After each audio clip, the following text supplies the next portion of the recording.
Il y a un truc qui permet de différencier une affiche bricolée d'une affiche bien conçue.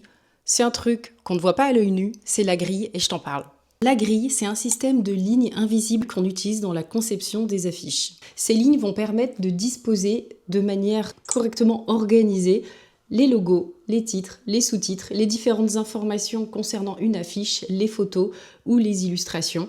Ces histoires de lignes, c'est un des principes de base qu'on apprend en école de design depuis les années 90. Oui, je sais, ça fait longtemps.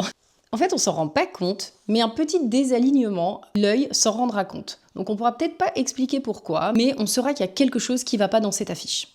Le tout premier outil qu'on utilise, c'est la règle des tiers. C'est un principe hérité de la peinture classique ou de la photographie. On va diviser la zone dans laquelle on travaille en 9 cases égales.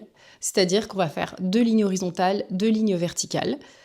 Je te rappelle que ces lignes seront supprimées à la fin et qu'elles permettent uniquement de faire le montage quand tu commences la disposition sur ton affiche.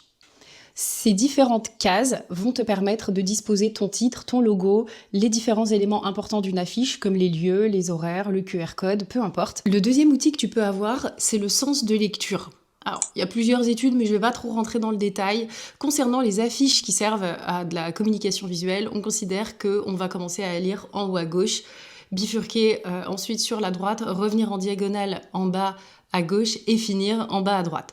De manière à ce qu'en général, on met le logo en haut à gauche et qu'on finit par les informations téléphone, QR code et tout ça en bas à droite. Les logiciels maintenant de mise en page te permettent d'utiliser ces grilles qui sont simplement utiles lors du montage mais qui sont évidemment supprimées lors de l'impression.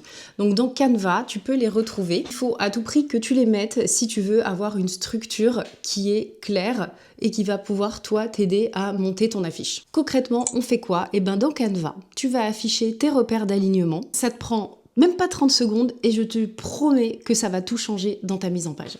Et c'est ça l'angle mort de l'IA générative, c'est qu'elle ignore absolument tout de cette grille, elle s'en fout, elle fait complètement à sa sauce. Donc c'est peut-être le premier geste le plus simple qui te permettra d'avoir une affiche qui paraît déjà pensée et pas générée en 5 secondes.